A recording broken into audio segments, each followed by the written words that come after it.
नमस्कार, मैं हूं जैनिश मिसी और आपका स्वागत है पब्लिक एशिया न्यूज में।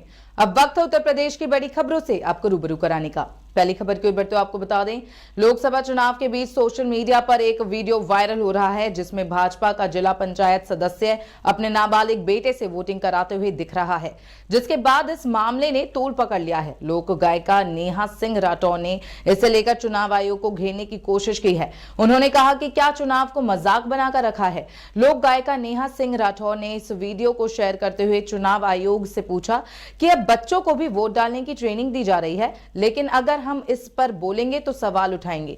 उन्होंने एक्स पर लिखा, हम बोलेगा तो बोलोगे कि बोलता है, चुनाव का मजाक बना के रख दिया है भाई। अब ये मत कहिएगा कि बच्चों को वोट डालने की ट्रेनिंग दी जा रही है। वहीं आगे बढ़ते आपको बता दें, कोविशील्ड वैक्सीन के गंभीर साइड इफेक्ट्स को लेकर ब्रिटेन की अदालत में कंपनी के कबूलनामे के बाद एस्ट्राजेनेका ने वैक्सीन को बाजार से वापस ले लिया है, जिसे लेकर अब सपा अध्यक्ष अखिलेश यादव ने बीजेपी सरकार पर निशाना साधा है। सपा अध्यक्ष ने कहा कि चंदे के लालच में भाजपा ने करोड़ों देशवासियों की जान को खतरे में डाल दिया। सपा अध्यक्ष अखिलेश यादव ने कोरोना वैक्सीन को लेकर भाजपा को घेरते हुए कहा, कोरोना वैक्सीन बनाने वाली कंपनी तो अतिरिक्त आपूर्ति का बहाना बनाकर अपनी जानलेवा वैक्सीन बाजार से वापस ले रही है। नाराज जनता भाजपा सरकार से पूछ रही है कि जिनके शरीर में ये खतरनाक वैक्सीन पहुंच चुकी है, उनके अंदर से वापस कैसे आएगी। वहीं आगे बढ़ते आपको बता दें, इंडियन ओवरसीज कांग्रेस के पूर्व चेयरमैन सैम पित्रोदा की नस्ली टिप्पणी पर घमासान मच गया है। विरासत विवाद के बाद अब अंग्रेजी अखबार को दिए इंटरव्यू में सैम ने कहा, विवाद खड़ा कर दिया है। उन्होंने कहा था कि भारत में पूर्व के लोग चीनी जैसे लगते हैं तो दक्षिण में लोग अफ्रीकन लगते हैं, वहीं पश्चिम में लोग अरबी लगते हैं और उत्तर भारतीय गोरे होते हैं। जब बयान ने तूल पकड़ा तो उन्हें कांग्रेस से इस्तीफा देना पड़ा। अब उनके बयान पर प्रतिक्रियाएं आ रही हैं। इसी कड़ी में रॉबर्ट वाड्रा ने कहा कि जब आप गांधी परिवार से जुड़े होते हैं तो बड़ी ताकत के साथ बड़ी जिम्मेदारी भी होती है। आपको कोई भी कदम उठाने से पहले सोचना होगा। सैम पित्रोदा ने जो कहा है उससे मैं बिल्कुल असहमत हूं। वहीं अगली खबर की ओर बढ़ते हो आपको बता दें, लोकसभा चुनाव की जंग जारी है।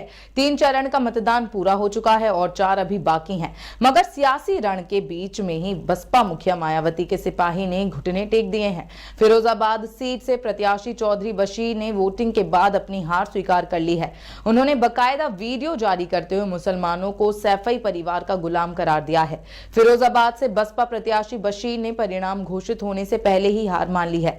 बशीर ने चुनाव परिणाम घोषित होने से पहले अपनी हार स्वीकार की और एक वीडियो जारी करके कहा है कि फिरोजाबाद लोकसभा सीट पर सीधी टक्कर सपा और भाजपा के बीच ही है। यहां बीजेपी के ठाकुर विश्वदीप सिंह और सपा के अध्यक्ष यादव में मुकाबला है।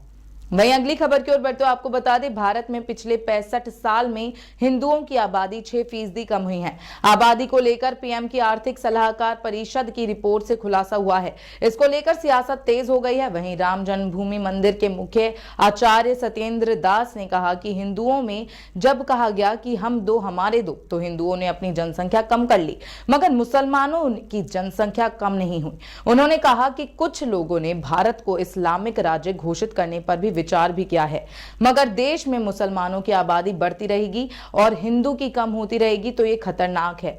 देश के बंटवारे के समय में नेताओं ने छूट दी थी कि जो जहां रहना चाहे वहां रह सकता है। इसके तहत पाकिस्तान में रहने वाले हिंदुओं की हत्या हो गई और यहां भारत में मुसलमानों को संरक्षण मिलता गया और वो बढ़ते गए।